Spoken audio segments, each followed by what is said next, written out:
여러분 성경 통독 잘 하고 계십니까? 네, 일부 때보다는 아멘 소리가 훨씬 크게 나오네요. 여러분 우리 세종중문교회는요 전 성도님들이 적어도 최소한 성경은 1년에 1독 정도는 하는 교회에 다니고 계신다는 거 알고 계시죠? 네, 알고 계시는 게 틀림없네요.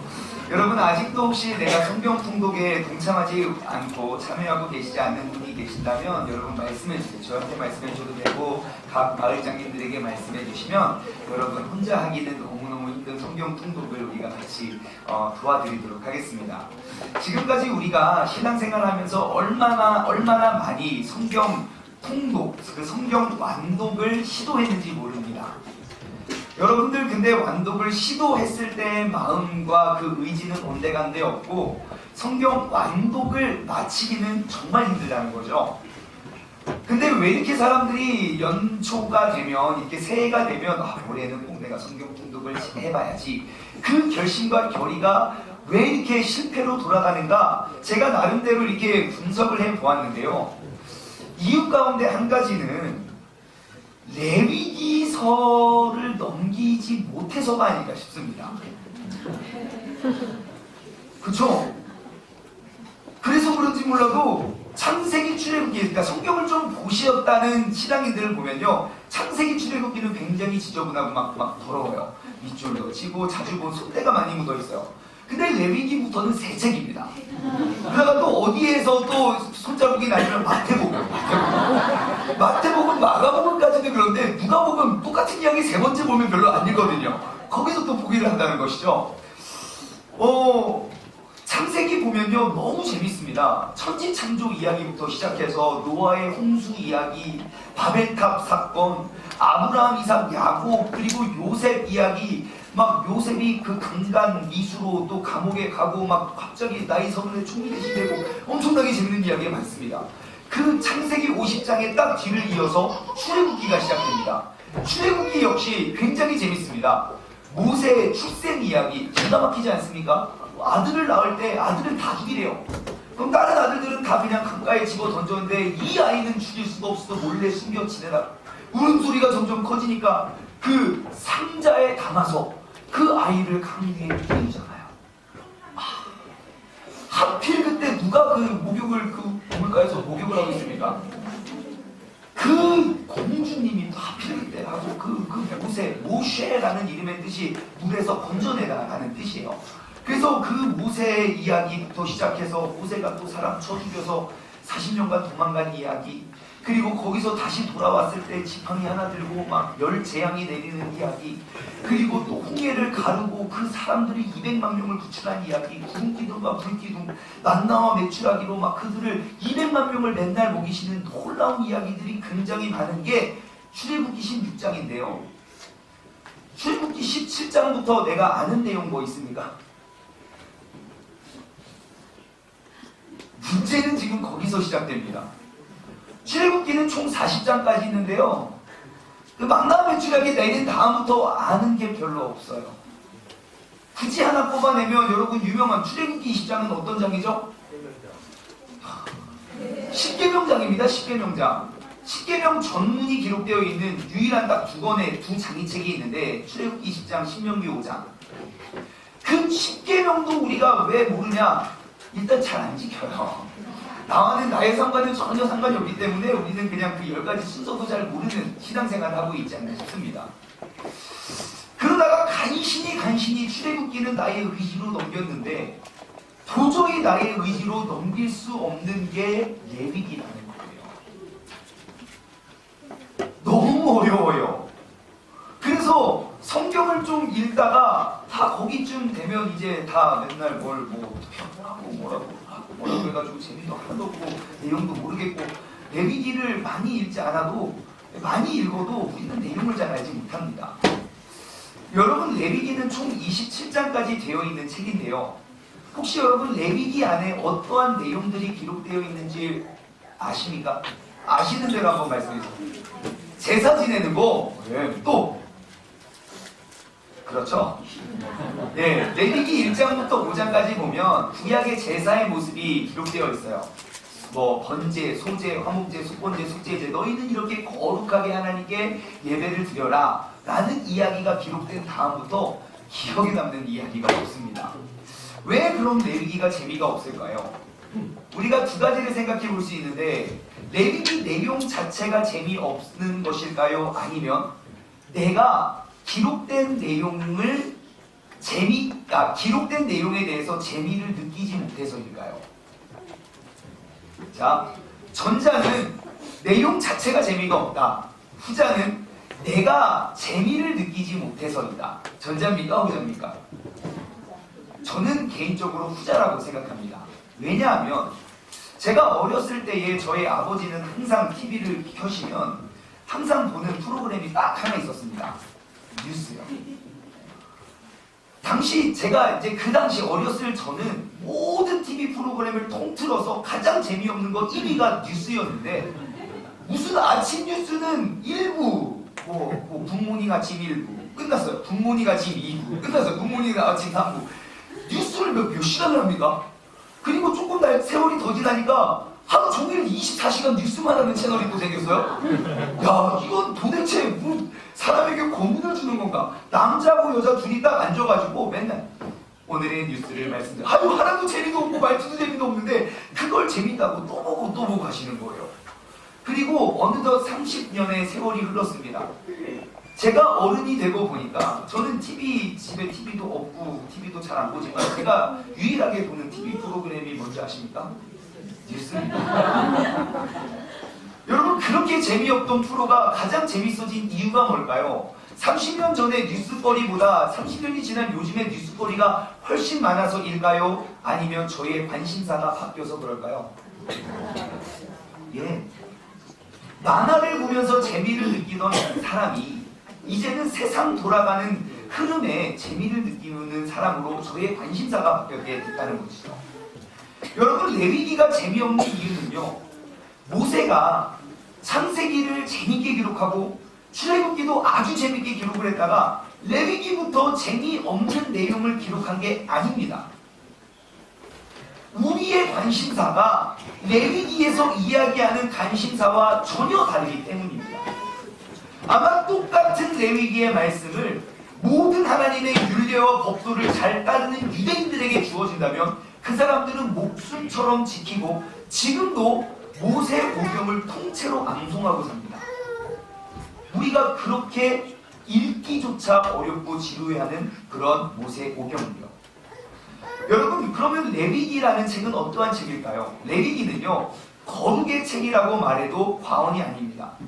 왜냐하면 27장, 27장으로 기록되어 있는 책 안에 거룩이라는 단어가 무려 90여 회가 나옵니다. 그러니까 27장에 90번 거룩하라고 나오면 평균 잡아서 한 장에 적어도 3번씩은 거룩하라 이야기하고 있다는 거죠. 레위기는요, 거룩으로 시작해서 거룩으로 진행되고 거룩으로 맞춰지는 책이라는 그런 느낌이 들 정도로 거룩이 강조되어 있습니다. 1장에 우리가 잘 알고 있듯이 하나님께서 드리시는 거룩한 예배의 모습, 번제는 이렇게 준비해서 드려라 라고부터 시작해서 마지막 27장 우리가 거룩하게 드려야 할 그 예물, 그 11조에 대해서 그런 이야기까지 온통 거룩에 대한 이야기로 가득합니다. 이제 조금 아시겠죠? 왜 레위기가 재미없게 느껴졌는지. 나의 삶이 이 거룩이라는 단어와 가깝지 않기 때문이죠. 나의 삶의 목적과 나의 삶을 지탱해주는, 나의 삶을 묘사하는 단어가 이 거룩이라는 단어와는 거리가 멀기 때문입니다. 만약에 레위기서의 복에 대해서, 자녀 교육에 대해서, 물질 축복에 관한 내용들이 들어있다면 우리는 레위기가 제일 재밌는 책으로 여길 거예요. 하지만 우리의 관심은 거룩이라는 단어와는 정말 거리가 먼 삶을 살고 있습니다. 우리 모두는 하나님의 형상을 따라 지음받은 존재입니다. 하나님의 형상을 따라 사람을 창조하시고, 영어로는 그 하나님의 형상을 이렇게 표현합니다. Image of God. 하나님의 이미지요. 라틴어로는 그 똑같은 말을 이마고 데이라고 하는데요. 그 하나님의 성품과 그 이미지를 말합니다. 예를 들어 여러분 장충만 하면 떠오르는 이미지가 있지 않습니까? 장충만 하면 어떤 이미지가 떠오르십니까? 열정이요. 감사합니다. 네, 열정. 외모는 어떻습니까? 제 질문을 잘못했네요. 이거 마치 이렇게 짜고 치고 하는 것처럼. 예를 바꾸겠습니다. 바꾸기도 좀 다른 사람들을 얘기합니다. 여러분, 우리의 사람의 이미지를 묘사하는 거는요, 저의 목소리도 저의 이미지가 될 수 있습니다. 제가 고등학교를 졸업하고 한 10년쯤 지났을 때 우연히 이제 고등학교 동창을 만났어요. 거의 10년 만에. 그래서 뭐 야 이 친구 저 친구 이런저런 이야기를 하다가 야 걔 어떻게 지내냐? 야 나도 어떻게 모르겠어. 그래서 전화를 했습니다. 야 걔 전화번호 있냐고. 그래서 전화를 해서 딱 전화를 했습니다. 고등학교를 졸업한 지 10년 만에 제가 전화를 했습니다. 여보세요? 그러니까 그 친구가 야 충만이냐? 와 10년 만에 들어보는 여보세요 라는 충만이의 목소리를 이 친구는 기억을 하고 있는 거예요. 목소리도 그 사람의 이미지를 만들어줍니다. 여러분 그러면 하나님 하면 떠오르는 이미지가 무엇입니까? 하나님 사랑입니다. 또요 공의 하나님입니다. 또요 인자하시고 거룩하신 하나님입니다. 또요 전능하신 하나님. 또 사람 아까 나왔어요. 또 질서의 하나님. 또 여러분 장충만 하면 떠오르는 이미지보다 하나님 하면 떠오르는 이미지가 더 없다는 사실은 기독교의 비극입니다. 저는 여러분들 일주일에 한 번 만납니다.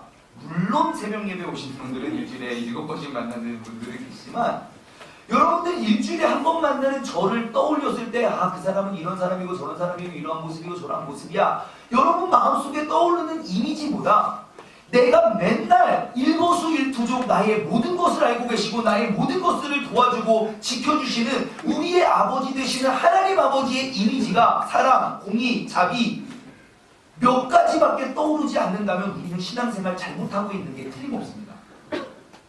우리는 분명히 하나님을 아버지로 부르고 우리는 분명히 그분의 자녀인데 하나님의 자녀라고 말하는 사람들이 모여있는 시간과 장소인데 하나님의 자녀된 사람으로서 얼마만큼 하나님의 이미지를 가지고 살아가십니다.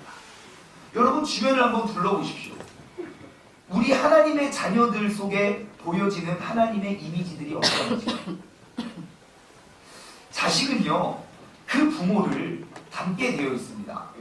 제가 얼마 전에 둘째 아이를 낳았는데요. 물론 제가 낳은 건 아닙니다. 이제 4.3kg인가 3.6kg 고대한 아이가 엄마 뱃속에서 나왔는데 그 아이를 낳고 이렇게 보니까 지금까지 얘가 도대체 누굴 닮았나 이런 궁금증이 안 떠나갔어요. 분명 저의 모습은 아닌 거. 저희 딸이 누구 닮았습니까? 네, 사람들이 할아버지 닮았대요. 할아버지는 이게 좀 아닌데 나를 닮은 것 같지도 않고 내 아내를 닮은 것 같지도 않고 이게 늘 그게 물음표였는데 지난주에 어떤 사진을 하나 발견하고 제 딸이 누굴 닮았는지 명확히 알았습니다. 네, 제가 허락을 받진 않았지만 사진을 준비했는데요. 자, 여러분 이 사진을 잘 보시면 코 밑으로 보면 미나랑 똑같습니다. 그리고 코 위로 보시면 미제랑 똑같습니다. 야 어떻게 이게 반절반절 이 서있는 표정과 그 자세까지 여러분 누구 사진인지 아십니까? 네, 제 아내 사진입니다. 와 제가 이거 보고 야 우리 아기 보고 이 사진 보면 야 내가 니네 부모님 누군지 몰라도 널 보면 니네 부모님 누군지 알겠다. 우리가 금방 알 수 있잖아요. 여러분 자식을 보면요 그 부모가 보여집니다. 제가 많이 듣는 이야기가 있습니다. 목소리가 아버지랑 똑 닮았대요. 그렇습니까? 네, 어제 어떤 분이 이렇게 오셨는데 낯선 분이었어요. 그래서 이렇게 가서 인사를 딱 하니까 처음 보는 뵈는데 목사님 목소리가 어떻게 장동민 목사님 똑같아요. 너무너무 신기해요. 막 그래요. 근데 제가 드리고 싶은 말씀이 있었어요. 말은 하지 않았지만 신기해하지 않으셔도 돼요. 왜냐면 당신의 자녀도 당신과 똑같은 목소리를 가지고 있을 거예요. 말투까지 똑같을 거예요. 여러분, 이처럼 목소리만 들어도 그 부모님의 모습을 떠오르는 게 바로 자식인데, 하나님의 자녀인 우리는 하나님의 자녀로서 어떠한 하나님의 모습, 어떠한 하나님의 이미지를 가지고 계십니까? 근본 설교 시리즈는 바로 거룩입니다. 근본 시리즈를 통해서 하나님의 근본적인 속성 중 하나인 그 거룩의 모습을 우리의 삶을 묘사하는 단어로 만들어내시길 소원합니다. 하나님께서 친히 우리에게 말씀하셨습니다. 내가 거룩하니 너희도 거룩하라. 나 여호와는 거룩한 하나님이니 너희도 거룩하라고 말씀하고 계십니다. 그래서 우리가 새로운 설교 시리즈를 시작하면서 우리가 꼭 결단하고 넘어가고자 하는 그러한 한 가지가 있는데요. 나는 거룩한 삶을 살리라. 라는 결단입니다. 여러분, 오른손을 붙고 쥐고 한번 결단해 볼까요? 나는 거룩한 삶을 살리라. 시작! 나는 거룩한 삶을 살리라. 한 번 더 시작! 나는 거룩한 삶을 살리라. 내가 거룩한 삶을 살고자 하는 나의 다짐이 없이는 우리는 결단코 하나님의 형상을, 그 거룩한 모습을 닮아가기가 어려울 것입니다. 이 시대는, 이 세상은 거룩이라는 단어를 상실해가고 있는 시대입니다. 사람들의 말, 사람들의 행동, 사람들의 습관, 그 어떠한 모습, 그 무엇을 봐도 그 삶의 모습 속에 거룩이라는 단어를 찾아보기는 참 어렵습니다. 한번 실험을 해볼까요? 이 거룩한이라는 이 수식어를요, 내 삶의 이름 앞에 붙여서 한번 말을 붙여보세요. 예를 들면 거룩한 충만이의 말, 여러분의 이름을 넣어서 거룩한 충만이의 말, 거룩한 충만이의 생각, 거룩한 충만이의 직장생활, 거룩한 충만이의 가정생활, 거룩한 충만이의 핸드폰. 여러분의 삶의 모습에 이 거룩한이라는 단어가 어울리십니까? 아니면 붙이기조차 부끄럽습니까? 여러분, 지난 한 주를 살면서 이 거룩이라는 단어를 몇 번 사용하셨나요? 혹시 거룩이라는 단어를 내가 한 번 이상 내 입으로 꺼낸 적 있으신 분 계십니까? 그럼 지난 한 달 동안은요? 지난 2019년 들어서 지금까지 내가 거룩이라는 단어를 써봤습니다. 이것이 우리의 현실입니다. 하나님은 거룩하신데 그 온전히 거룩하신 하나님의 모습을 그의 자녀된 우리가 전혀 상실하고 망각하고 살아가는 오늘날의 교회, 왜 세상으로부터 손가락질 당하고 비난을 당하는지 우리는 더 많이 생각해보지 않아도 쉽게 알 수 있습니다. 이번 시리즈를 통해서요, 나의 삶을 돌아보고 이 거룩한이라는 단어로 내 삶을 묘사하고 설명할 수 있는 거룩한 사람들 되시길 주님의 이름으로 소원합니다. 그번 시리즈를 통해서 하나님의 거룩한 이미지를 자녀된 우리가 품어내고 보여낼 수 있는 우리 모두가 되길 소망합니다. 오늘은 먼저 이 거룩이란 단어의 의미에 대해서 생각해 보고자 합니다. 거룩, 여러분 거룩이 뭡니까? 거룩한 거죠. 예, 그 거룩한 게 뭡니까? 예? 우리가 이 거룩이라는 단어를 언제 사용하나요? 거의 사용하지 않습니다. 제가 머리를 쓰면서 이렇게 생각해 봤는데요. 거룩이라는 단어를 내가 언제 써먹나고 봤더니 이제 날씨가 이렇게 따뜻해지면 집에 이렇게 있던 옷을 꺼내 입고 싶잖아요. 이렇게 좀 이렇게 단정한 원피스, 곤색으로 된 거를 딱 입고 나오면 친구들 에이 깜짝이야, 수녀복을 입고 나왔어, 왜 이렇게 거룩하게 입었어? 라고 말할 때 우리가 거룩이라는 단어를 갖고 있습니다. 혹은 이렇게 막 떠들고 놀다가 갑자기 일순간 되게 조용해진 거예요. 분위기 왜 이렇게 거룩해? 그쵸? 그럴 때 외에는 우리는 거룩이라는 단어를 쓰지 않습니다. 그러면 성경에서 말하고 있는 거룩은 무엇일까? 거룩하면 떠오르는 이미지가 뭡니까? 거룩과 어울리는 배경화면은 뭐죠? 뭔가 평온하고요. 예, 차분하고. 배경은 어떠한 배경이 있어야 될까요? 거룩한 사람 뒤에는 저기 산 복잡한 산 말고요. 깊고 깊은 아무도 본 적이 없는 옆에는 뭐가 떨어져요? 폭포가. 이렇게 뭔가 돌을 닦는 사람들의 모습을 봤을 때 우리는 거룩하다라고 생각하지 않습니까? 그럼 지금 성경에서 이야기하고 있는 그 거룩의 모습이 그런 모습일까요? 아닙니다. 우리가 근본 시리즈를 통해서 우리는 두 가지 거룩의 의미에 대해서 생각해 보고자 합니다. 첫 번째는요, 구별됨의 거룩. 그리고 두 번째는 성스럽고 순수한 것에 대한 헌신에 대한 거룩입니다. 그래서 이번 시리즈의 큰 두 기둥을 제가 어떻게 이미지로 묘사를 할까 하다가 심사숙고해서 고른 그림이 바로 이 그림입니다. 이 그림을 기억하시기 바랍니다. 이게 지금 모세가 떨기나무 앞을 향해 나아가는 그 그림인데요. 모세가 세상의 모든 사람들은 우상을 세우고 우상 앞에 절을 할 때 이 모세는 거룩한 사람, 구별된 자로서 모두가 어둠을 향해 나아갈 때 빛을 향해 나아가는 구별된 모습을 보였습니다. 또한 이 거룩한 구별된 사람이 어디를 향해 나아가고 있다는 거죠?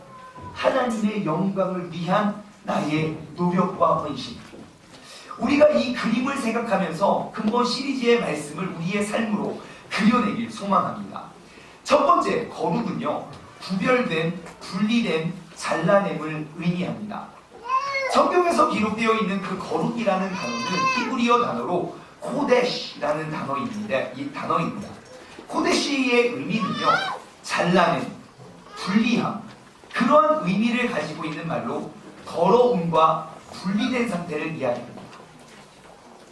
세월을 아끼라 때가 악하니라 라는 말도 거룩과 관련된 이야기입니다. 세월은 흐르는 물처럼 막 흘러가지만 우리가 아끼다 라는 단어 역시 건져내다 라는 단어로 쓰여졌다는 거예요.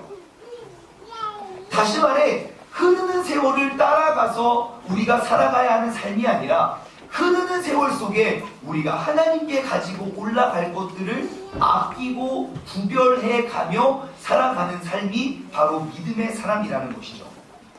여러분, 거룩은 무엇이냐? 거룩은 잘라내는 것입니다. 내 삶 속에서 피어오르는 그 죄성을 잘라내는 것이 바로 거룩입니다. 나의 모난 그리고 나의 더러운 모습들을 발견할 때마다 내가 그 잘라내려는 모든 과정들이 바로 거룩이라고 우리는 기억해야 됩니다. 성경은요, 그 거룩이라는 단어를 엄청 많이 묘사를 하고 있습니다. 근데 거룩은 뭐다라고 명확히 정의를 내리고 있지 않습니다. 그래서 거룩이라는 단어를 정의하기가 참 어렵습니다. 왜냐하면 거룩이라는 단어가 쓰여진 곳을 보면 정말 다양한 사건 속에 정말 다양한 단어들과 함께 쓰여졌기 때문이죠. 그래서 그 거룩이 쓰여진 그 의미를 우리가 함축해 보면요, 거룩은 무엇을 말하느냐? 어떠한 행위를 말하는 게 아니라 어떠한 상태를 이야기하고 있는 게 거룩입니다. 구약에 사람들은 하나님의 율법이 명령하는 대로 순종을 했습니다. 그러면 우리가 생각하고 우리가 기억해야 할 거룩의 모습은요, 명령들이 거룩이 아니고요, 그 명령을 순종했을 때 결과적으로 나타나는 모습, 그 결과적으로 나타나는 상태가 거룩이라는 것입니다. 그 하나님의 거룩한 율법들을 내 몸으로 순종해가는 전 과정, 그 상태가 바로 거룩이라는 거죠. 그래서 신약에서는 이 거룩이라는 단어를 성화라는 단어로 묘사할 수 있습니다. 우리가 예수님을 나의 구원자로 믿고 알고 그 예수님을 닮아가려는 모든 과정을 성화라고 하는 것처럼 우리가 그 하나님의 거룩하신 빛을 향해 한순간 한순간 우리가 열심히 나아가고 우리가 변화되는 모든 과정이 바로 거룩이라는 것입니다. 거룩은 과정이라는 사실을 기억하시기 바랍니다. 나의 삶이 하나님의 말씀으로 변해가는 과정. 레위기 오늘 본문 말씀 20장 1절부터의 내용을 보면요, 죄의 원인과 결과에 대해서 기록되어 있습니다. 1절부터 6절까지의 내용은요, 이런 내용들입니다. 자식을 우상에게 바치는 그러한 몰록이라는 신에게 자식을 우상에게 바치는 그들은 여호와의 백성 중에서 끊어버리겠다. 또한 그 우상을 음란하게 섬기는 모든 사람들을 그의 백성 중에서 끊어버리겠다. 신접한 자와 박수무당을 음란하게 따르는 자도 그의 백성 중에서 내가 끊어버리겠다. 결과적으로 무엇입니까? 나에게 거룩하게 행하지 않는 사람들을 나의 백성에서 끊어버리겠다는 거죠. 근데 끊어버리는 이유들은 다 다르지만 결론은 끊어진다는 거예요. 그래서 그 오늘 본문 말씀 7절과 8절은 그래서 뭐라고 권면합니까? 7절입니다. 너희는 스스로 깨끗하게 하여 어떻게 하래요? 거룩해지래요. 왜냐? 나는 너희의 하나님 여호와이기 때문에. 이것을 다른 표현으로 하면 나는 너희의 아버지 여호와이기 때문에 너희는 스스로 깨끗하여 거룩해져라. 8절 너희는 나의 규례를 지켜서 행하라. 그럼 우리가 어떻게 거룩해집니까? 나의 규례를 지키고 행하는 것. 나는 너희를 거룩하게 하는 여호와입니다. 하나님께서는 거룩하지 못한 것들을 잘라버리셨습니다. 우리가 잘라내야지만 온전한 사람이 될 수 있기 때문입니다.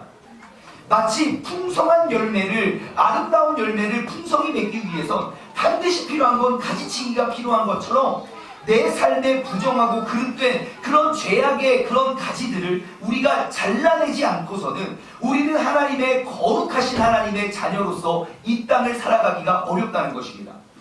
그런데 7절 말씀에 뭐라고 이야기합니까? 7절 말씀을 보십시오. 우리가 어떻게 깨끗해질 수 있다고, 어떻게 거룩해질 수 있다고 권면합니까? 너희는 스스로 깨끗하여지고 스스로 거룩하여질 거래요. 여러분, 우리가 스스로 깨끗해지고 거룩해질 수 있습니까? 없습니까? 근데 하나님은 이 불가능한 것을 우리에게 하라고 시켰을까요? 여러분, 우리는 스스로 거룩을 쫓아가야 됩니다. 우리가 스스로 깨끗해지고 거룩해질 수 있습니다. 우리가 지금껏 경험하지 못했을 뿐이지 주님께서 우리는 그 스스로 거룩해질 수 있는 힘과 능력을 이미 허락하신 줄 믿습니다. 우리가 스스로 깨끗해질 수 있는 방법이 무엇입니까? 나 스스로가 죄악을 미워하고 거룩을 사랑하면 됩니다. 우리는 항상 사랑하는 것 쪽에 생각을 합니다. 우리의 모든 신경은 집중됩니다. 내가 그 사랑하는 것을 얻고자 하기 위하여, 사랑하는 사람과 함께하기 위하여 우리는 모든 수단과 방법을 다해서 노력합니다. 근데 우리가 사랑하는 것이 죄악이 되는 것이 아니라 거룩이 되어야 된다는 것이죠. 참된 성결은요, 강요나 억지에 의해서 이루어지는 것이 아닙니다. 내가 그 의로움에 줄이고 목마를 때에 우리는 의로운 복을 누리며 살아가게 되는 것입니다. 강요나 징계에 대한 두려움 때문에 우리의 표면적인 겉모습으로 거룩한 삶을 살아가야 한다는 것을 성경은 이야기하고 있는 게 아닙니다. 여러분, 우리의 강요에 의한 변화는요, 결단코 진정한 의미에서 거룩이라는 단어를 사용할 수가 없습니다. 하나님은 언제나 우리의 마음의 중심을 감찰하시기 때문이죠. 거룩은요, 진정으로 하나님을 사랑할 때에만 이루어낼 수 있는 것입니다. 왜 인간 스스로 거룩할 수 없는가?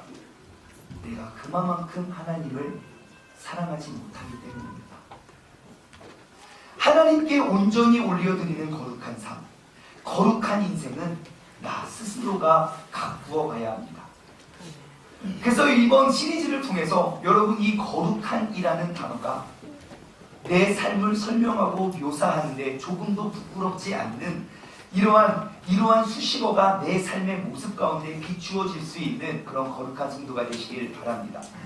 거룩의 두 번째 의미는요, 성스럽고 순수한 것에 대한 헌신을 의미합니다. 내가 한편으로 거룩은 나의 죄악들을 잘라내는 것이었다면 내가 왜 거룩해야 되는가? 왜 세상 모든 사람들은 그냥 쾌락을 즐기고 즐겁게 사는데 왜 나만 술 마시면 안 되나? 왜 나만 담배 피우면 안 되나? 왜 나만 이런 음란한 거 보면 안 되나? 우리는 그렇게 반문할 수가 있습니다. 이유가 뭘까요? 왜 우리는 거룩해야 될까요? 바로 하나님께 온전히 쓰임받기 위한 사람이기 때문이죠. 하나님께 쓰임받는 도구가 되기 위해서 우리는 반드시 거룩하여야 됩니다. 하나님께서 사용하시는 도구는요, 잘생기고 멋진 도구가 아닙니다. 금그릇이고 은그릇이 아닙니다. 하나님께서 사용하시는 도구는 깨끗한 그릇을 사용하십니다. 오늘 본문 말씀 26절을 함께 보겠습니다. 너희는 나에게 거룩할지어다. 이는 나 여호와가 거룩하고 내가 또 너희를 나의 소유로 삼으려고 너희를 만민 중에서 구별하였음이니라. 하나님께서는요, 이스라엘 백성들에게 거룩을 요구하시면서 그들이 거룩해야만 하는 이유에 대해서 뭐라고 설명하십니까? 그 이유는 바로 하나님 당신이 본인이 거룩하시기 때문에, 또한 그 거룩하신 하나님께서 그의 사랑하는 그의 택한 이스라엘 백성을 당신의 소유로 삼기 위해서 특별히 선택하셨기 때문에 특별 교육과 훈련을 받아야만 했습니다. 거룩하신 하나님께서는 이스라엘을 소중히 여기시고 너무나도 사랑하셨기 때문에 그 어떤 민족보다도 더욱 거룩하고 흠이 없는 삶을 살라고 요구하셨던 것입니다. 하나님께서 그들을 미워하시고 그들을 버리기 원해서, 야, 니들만 좀 더 구별되게, 니들만 또 이런 거 먹지 마, 너희들만 이런 거 해, 그들을 귀찮게 하시는 게 거룩의 의도가 아닙니다. 우리는 주님을 알지 못하는 사람과 다른 삶을 살아가는 구별된 삶이기 때문에 우리는 반드시 거룩해져야 된다는 것입니다. 마치 남의 자식이 잘못 행동하면 우리가 뭐라고 하지 않지만 나의 자녀가 잘못한 행동을 보았을 때 우리는 참지 못하는 것과 같은 거죠. 왜요? 내 자녀는 잘못 말해도 안 되고 잘못 행동해도 안 되기 때문입니다. 우리가 하나님을 알고 우리가 하나님을 믿는 성도라면 하나님께 보다 더 쓰임받는 도구가 되어야 합니다. 그러기 위해선 우리는 전적으로 하나님의 말씀에 순종한 삶을 살아야만 합니다. 26절 말씀을 다시 보시면요, 이스라엘 백성들이 하나님의 소유가 되기 위하여 어떻게 합니까? 하나님은 만민 중에서 특별히 그들을 구별하셨다고 말씀하고 계십니다. 자, 여기서 우리가 깨달아야 할 주목해 보아야 할 사실이 뭡니까? 여러분, 이스라엘 백성이 거룩해서 하나님이 구별하셨습니까? 하나님이 구별하시니까 그들이 거룩한 삶을 살았습니까? 예, 그들이 거룩했기 때문에 하나님이 그들을 구별하신 게 아닙니다. 하나님이 우리를 이 자리에 부르셔서 왜 거룩한 백성이 되라고 말씀하시는지 아시겠습니까? 내가 거룩하기 때문에 하나님의 말씀 듣고 거룩하기 때문에 하나님의 모습으로 삶을 살아가는 것이 아닙니다. 하나님이 우리를 택하여 우리를 자녀 삼아주시고 우리를 구원하기 위하여 독생자 예수 그리스도를, 그 죄인을 구원하기 위하여 그 주님을 죽이셨기 때문에 그 사랑의 결과로 우리는 거룩한 삶을 살아가게 된다는 것입니다. 여러분, 우리도 이 자리에 나와 하나님의 말씀을 받고 하나님의 거룩하신 뜻을 가지고 살아가기 위한 우리의 모든 동기는요, 우리가 의롭고 내가 누구보다 착하고 내가 누구보다는 돈이 많고 누구보다는 잘나서가 아닙니다. 주님께서 나 같은 죄인도 사랑하시고 이 땅에 불의를 향해 쫓아가고 나아가는 그러한 세상의 사람들로부터 우리를 구별시켜 주셨기 때문에 우리가 이 자리에 나온 것임을 기억하시기 바랍니다. 그래서 우리는 거룩한 삶을 살아야 합니다. 만약 우리가 거룩한 삶을 살아내지 못한다면 우리는 결단코 하나님의 백성으로 계속 남아있을 수가 없습니다. 우리가 거룩해지는 과정은요, 반드시 하나님을 위한, 하나님을 향한 나의 헌신을 통하여 드러나 보이게 되는 것입니다. 내가 거룩해지기 위하여 어떠한 노력도 하지 않는다면, 우리가 그 거룩을 사랑하지 못한다면, 우리가 이 세상을 향한 이 교회를 세우신 그 주님의 목적과 그 뜻과 그 소명을 우리는 100년이 지나도 이루어내지 못합니다. 하지만 거룩이 망각되어져 가는 이 세상 속에, 특별히 우리 교회가 존재하는 이 세종 땅 가운데 우리는 거룩하신 하나님의 거룩함을 살려내고 비추어낼 수 있는 믿음의 사람 되시길 소원합니다. 우리의 삶이, 우리의 믿음과 우리의 신앙이 더욱더 거룩하여져서 하나님께서 언제든지 귀히 사용할 수 있는 믿음의 사람들, 그 주님의 거룩하심이 가득한 주님의 교회가 되시길 주님의 이름으로 축원합니다. 이 시간 우리가 이렇게 결단하며 이제부터 나는 거룩한 삶을 살겠습니다. 주님, 이제부터 나는 세상과는 구별된 사람, 세상이 바라고 세상이 추구하고 세상이 원하고 세상이 쫓는 그러한 삶을 사는 것이 아니라 주님께서 원하시고 주님께서 이끄시고 주님께서 꿈꾸시는 그러한 삶을 내가 살아가겠습니다. 주님, 거룩한 삶이 된 나는 더욱더 거룩에 헌신하는 사람이 되겠습니다. 우리가 이러한 거룩을 다짐하며 우리가 오늘 이러한 찬양을 고백했으면 좋겠습니다. 찬양의 가사는 이러합니다. 나의 영혼이 잠잠히 하나님만 바라미, 나의 구원이 그에게서 나는도다. 나의 영혼아 잠잠히 하나님만 바라라. 나의 소망이 저에게서 나는도다. 오직 주만이 나의 반석이시고 나의 구원이시니 오직 주만이 나의 산성이시오니 내가 요동치 아니하리라. 아멘. 우리가 이 찬양을 고백하며 주님의 거룩한 사람으로 다시 태어나겠다는 다짐과 결단을 하며 고백하도록 하겠습니다.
시간 함께 기도 고민하길 원합니다.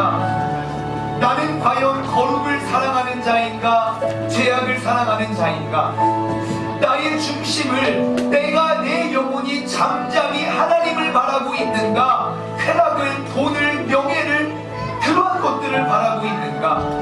나의 구원은 과연 이 세상이 주관하는 것에서 나오는가, 거룩하신 하나님으로부터 나에게 오는가?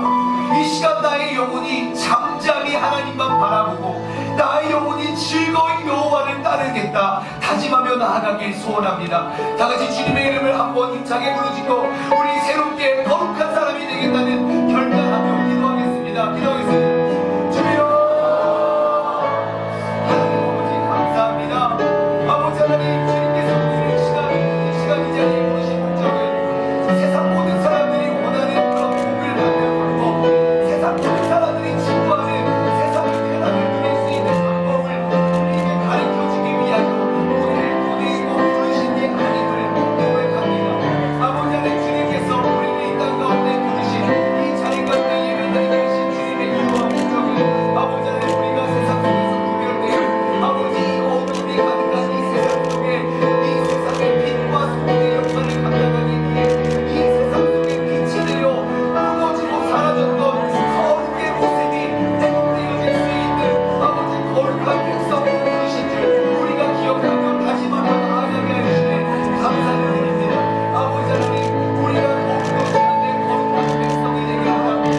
아버지 하나님, 주님의 거룩하신 깨끗한 자, 거룩한 자를 사용하시는 주님, 나는 거룩한 여호와이니 너희도 거룩하라며 역시 주님, 아버지 하나님의 거룩한 모습을 우리의 삶 가운데 이루어내고 비춰낼 수 있는 아버지 세상에 아버지 하나님의 영광을 비추고 아버지 하나님의 그 밝은 빛을, 거룩의 빛을 세상 가운데 우리가 가리켜줄 수 있는 그러한 거룩한 자녀, 거룩한 백성이 이 자리에 있는 우리 모두가 되게 하여 주옵소서. 우리 세종중앙교회는 거룩한 교회가 되길 원합니다. 아버지 하나님, 세종중앙교회는 아버지 하나님의 거룩한 마음, 거룩한 하나님을 가지고 우리가 나아갈 수 있는 주님의 자녀 되게 하여 주시옵소서. 우리 주님께서 인도하여 주시옵소서. 하나님 아버지 감사합니다. 주님께서 우리를 이 자리에 부르신 그 주님의 목적을 생각하기를 원합니다.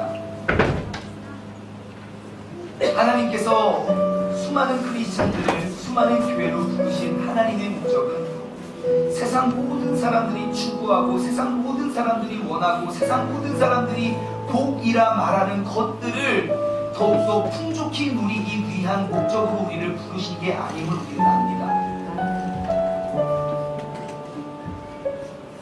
거룩하신 하나님, 그 거룩하신 하나님의 형상으로 지음받은 우리가 이 세상 가운데 거룩이라는 단어가 상실되었고 심지어 그 하나님의 말씀을 구하고 쫓는 사람들마저도 거룩이라는 단어가 내 입에 붙어있지 않는 오늘날의 현실 속에 아버지 하나님, 우리가 다시금 그 거룩을 회복해가길 소원합니다.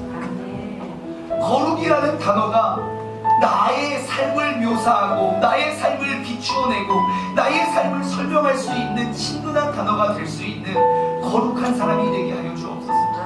아버지 하나님, 세상은 더욱더 큰 교회를 말하는 것이 아닙니다. 더욱더 위대하고 더욱더 돈이 많은 그러한 교인들을 원하지 않습니다. 세상은 거룩한 성도를 원합니다. 거룩한 하나님의 모습을, 그들의 자녀 삼아주신 우리의 성도들의 모습을 통하여 그 거룩을 바라보기를 원합니다. 아버지 하나님, 우리의 신앙과 우리의 믿음과 우리의 삶이 그 하나님의 형상대로, 하나님의 모습대로 거룩한 삶의 모습이 되게 하여 주옵소서. 이제는 우리 주 예수 그리스도의 은혜와 아버지 하나님의 무한하신 사랑하심과 성령님의 교통하심이 하나님의 거룩하심을 우리의 삶에 그대로 배워 이 세상 가운데 그 거룩의 모습을 비추어내길 소망하는 사랑하는 세종중문 가족들 머리머리 위에 이제로부터 영원토록 함께 하시길 간절히 축원하옵나이다.